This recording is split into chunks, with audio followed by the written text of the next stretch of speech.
The waitress didn't whisper. She didn't flinch. She slid a cocktail napkin into my menu like it was part of the service. I opened it expecting dessert options and saw one sentence that turned my blood cold. I just saw her slip something into your drink. I didn't panic. I didn't even blink. I just waited. When she returned to the table, smiling flawless, dangerous, I smiled right back and slid her glass of wine in front of me, pushing mine toward her. She didn't notice. 10 minutes later, my son's fiancée was babbling about how diamonds float in the ocean and that secrets live in chandeliers. My name's Grace. I'm 67, and what you're about to hear isn't just the story of how I almost lost everything. My mind, my freedom, my life. It's about how I watched the woman I trusted most poison herself with the very weapon she'd been using against me for months. She picked the wrong widow to target, and the only reason I'm still here to tell you this is because I switched the damn glasses. 3 weeks before that cruise, my son Mason called me on a Thursday night. That in itself was unusual. He rarely called at all, always claimed his startup had him chained to the grindstone. But his voice was different this time, lighter, like he'd just come up for air after being underwater for too long. "Mom, I want you to meet someone," he said. "Are you free this weekend? Dinner's on us." It wasn't the words that caught me. It was the warmth behind them. It had been years since Mason sounded this present. After my husband died, he drifted. We both did. Grief has a way of filling a house with silence, and in mine, it echoed. So yes, I said yes. I put on lipstick for the first time in weeks. I dug out my navy silk blouse, the one Henry always said made me look like I had secrets. I wore the gold pendant he gave me for our anniversary, even though the clasp was rusted. I wanted to look like someone worth showing off. The restaurant was one of those downtown bistros with wine lists, longer than the menu, and waiters who looked like they moonlighted in fashion shows. Mason arrived right on time with her. She was radiant, the kind of beautiful that makes women tuck their hair behind their ears without realizing it. "Mom, this is Charlotte," he said. "Charlotte, this is Grace." "Grace, I've heard so much about you," she said, reaching for my hand. Her grip was warm, not too strong. Her smile perfectly calibrated, no teeth, but genuine. I noticed the shoes first, deep red pumps, expensive, probably Italian. Then the bag, not just designer, but rare. That bag didn't scream money, it whispered power. We ordered wine. Charlotte insisted on a bottle of vintage Merlot from a Napa label I couldn't pronounce. "It pairs beautifully with steak," she said, her voice smooth, like honey on marble. Mason looked impressed. I felt like I was watching an audition, and God help me, I liked her. She asked about my book club, my volunteer work, even my gardening obsession. She laughed at my jokes. She listened when I told stories about Henry, stories I hadn't dusted off in years. When I mentioned how quiet the house had become lately, her eyes softened. "No one should be alone that much," she said. "Mason and I are going on a cruise next month. You should come with us, please." Mason looked startled. We hadn't really. We'd love to have you, she interrupted.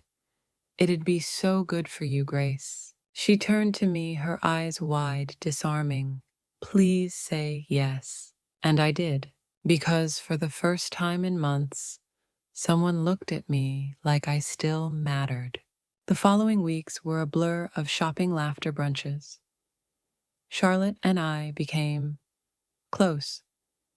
She'd text me daily, invite me out for pastries, ask for advice on which heels to wear to Mason's next gala. She made me feel seen, like I was part of something again. One afternoon, she came over so we could pack together. I was upstairs grabbing scarves when I heard her pacing the living room, softly humming.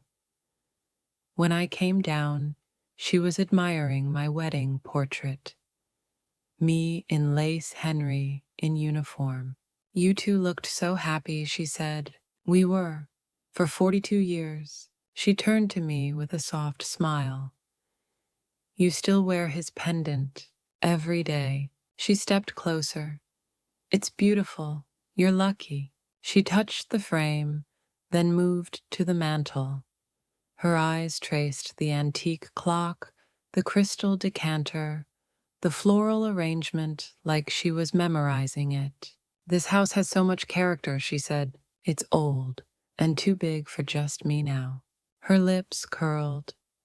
It's timeless. Some places are meant to be lived in forever. There was a pause just long enough to register. Then she smiled again. Come on, let's pack your swimsuits. But that comment stuck in my mind. Meant to be lived in forever. Odd phrasing. I chalked it up to enthusiasm. That was my mistake. A bigger mistake. Letting her hold my purse that same afternoon while I used the restroom at the boutique downtown.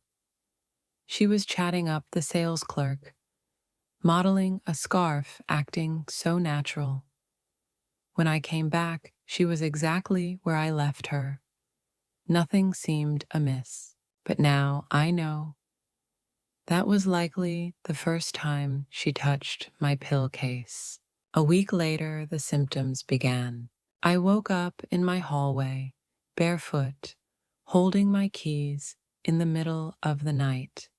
I stood there for 10 full minutes, trying to remember where I'd been going. Another time, I called my friend Linda and forgot halfway through the conversation why I'd called her. The scariest part, I started to accept it. Maybe this is how it begins, I thought. Maybe I'm slipping. When I told Mason, he brushed it off. You've been through a lot, Mom. Maybe the cruise will help you reset. Charlotte chimed in. My aunt went through something similar. Turned out to be stress. Let the ocean fix you, Grace. Fix me. She said it so kindly, like a caretaker, and I bought it. But things escalated quickly.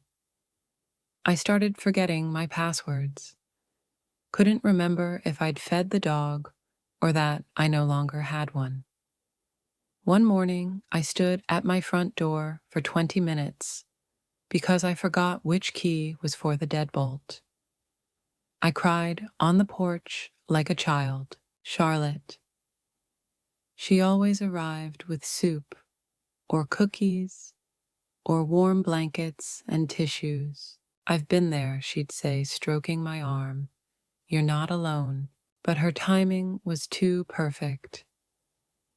Every time I slipped, she was there. Like clockwork, she began managing more my pills, my calendar, even my wardrobe for the trip. Let me help, she said. I love taking care of you. I should have screamed. Instead, I handed over my purse. I told myself this was family. This was love. I told myself she was the daughter I never had. Until that one moment on the cruise, until that folded napkin, until the switch, until I saw her unravel, until I realized I hadn't been losing my mind.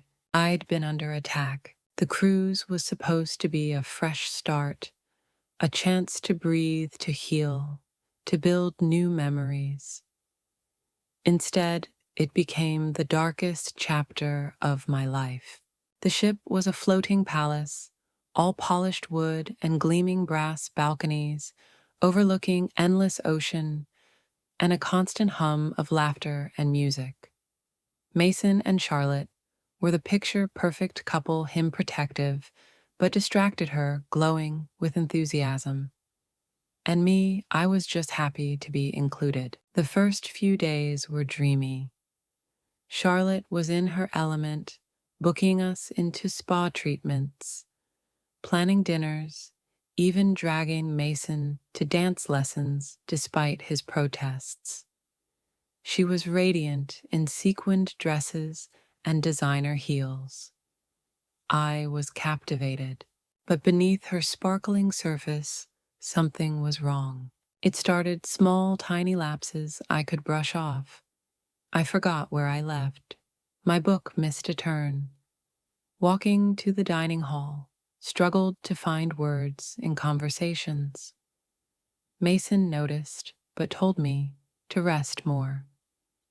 Charlotte insisted on taking over my medication schedule. One evening during formal night, Charlotte dazzled in a gold sequin gown that shimmered like liquid fire.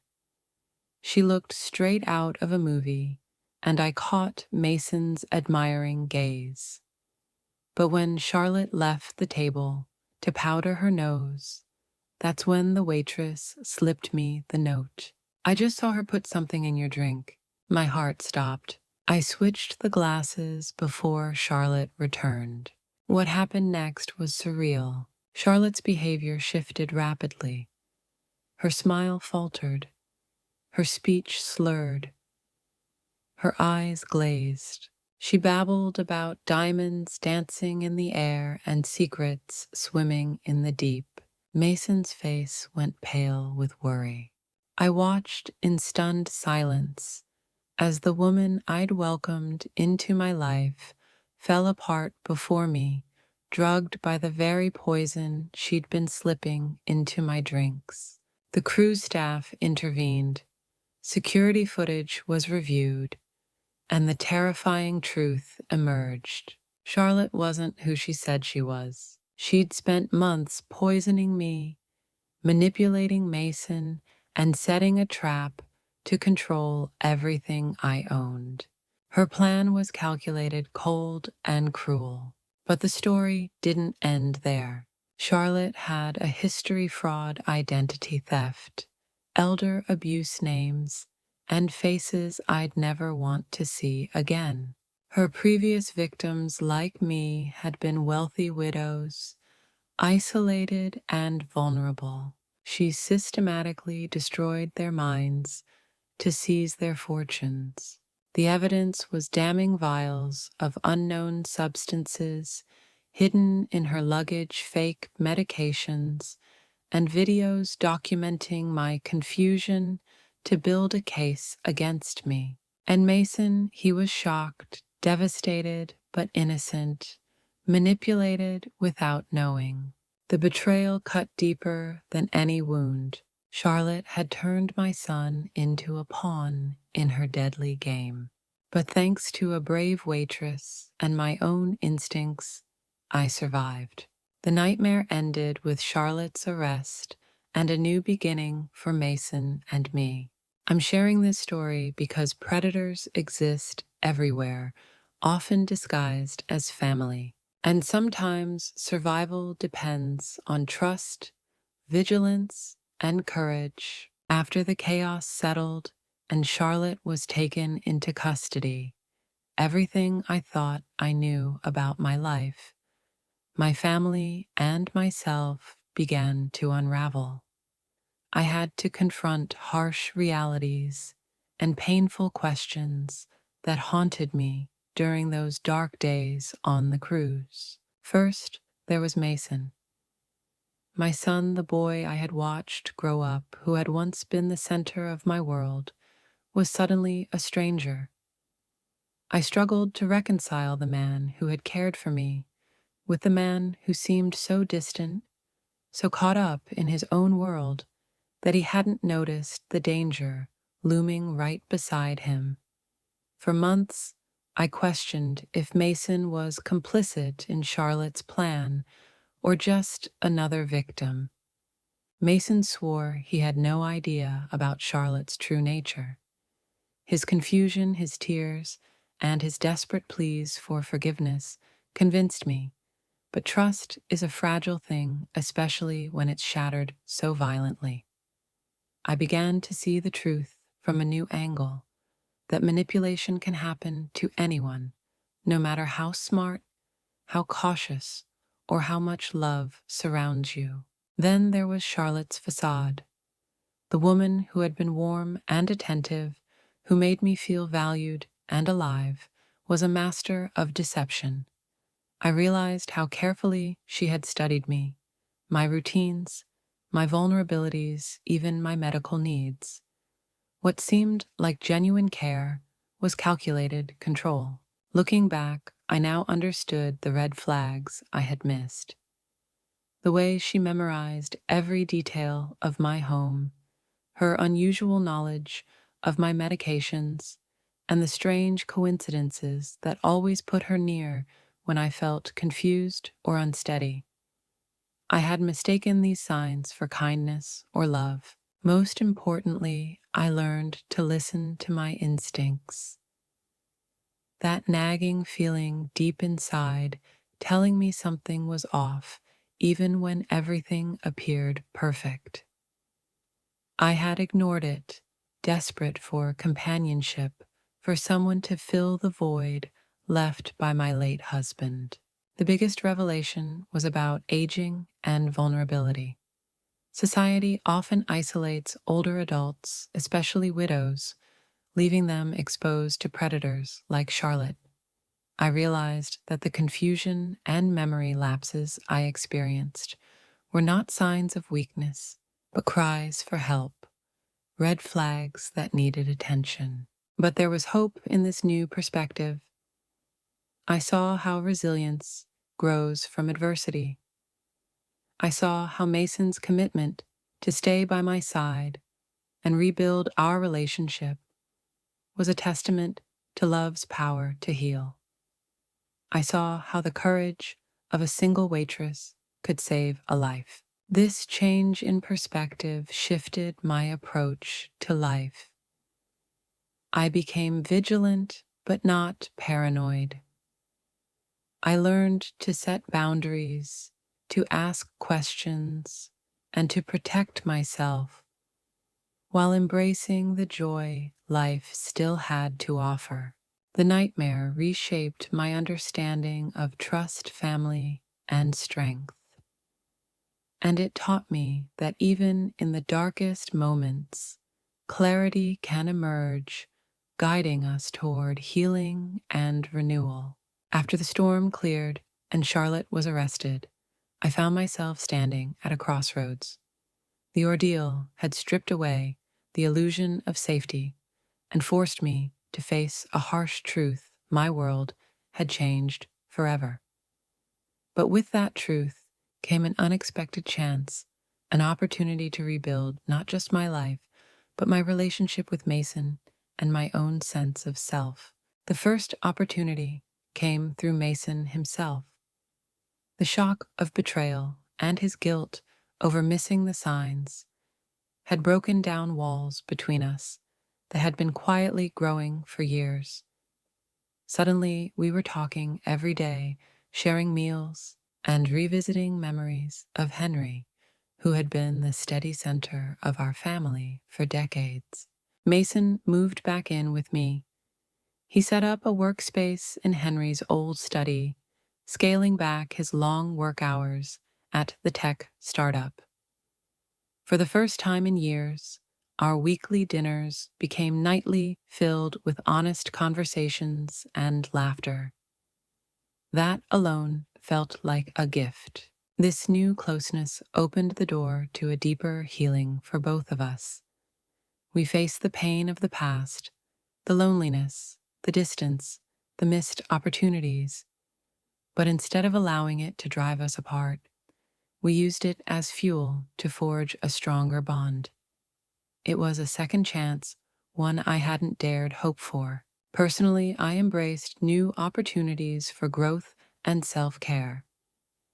The doctors prescribed therapies to help repair some of the damage caused by Charlotte's poisoning.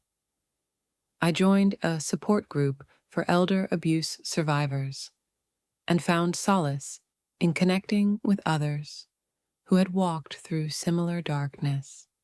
Sharing my story gave me strength, and helping others gave me purpose. I also rekindled my passion for the things that had once made me happy: gardening, volunteering at the local library, and writing.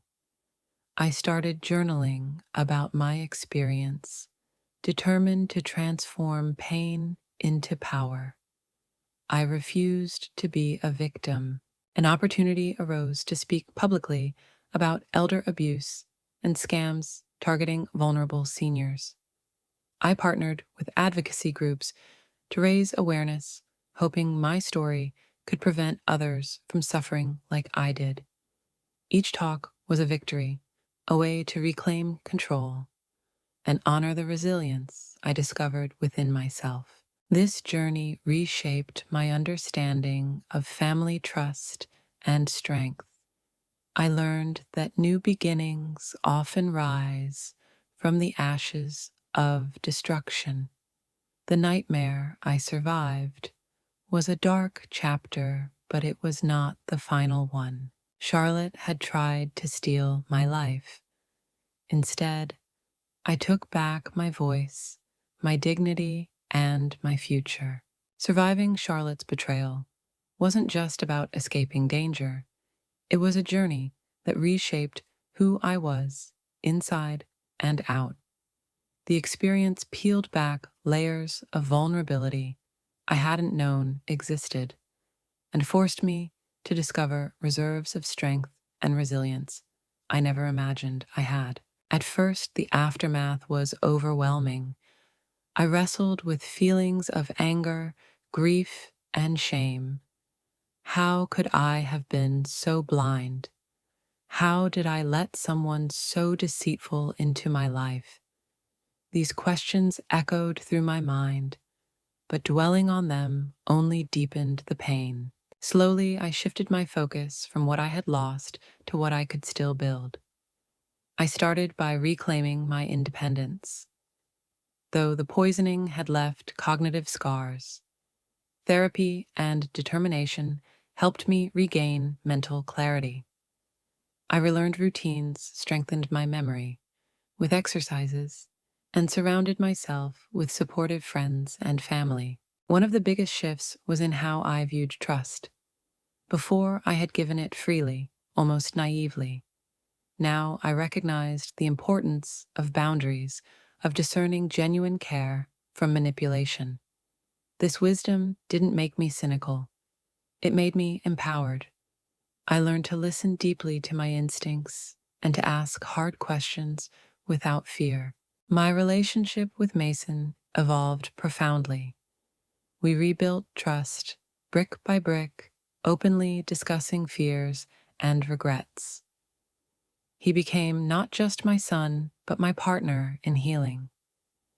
We shared responsibilities and joys, and I felt more connected to him than I had in years. Emotionally, I grew more resilient.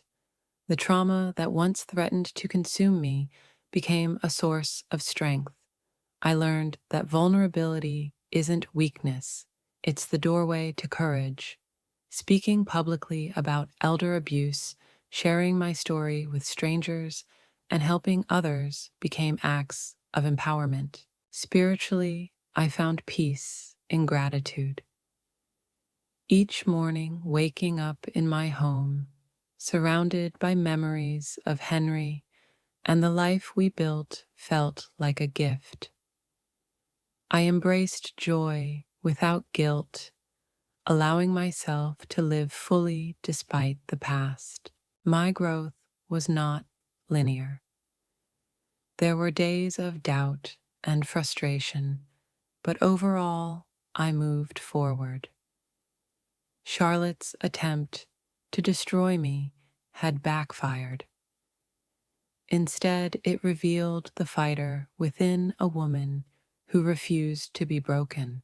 Through this journey, I became a guardian, not just for myself, but for others vulnerable to similar threats.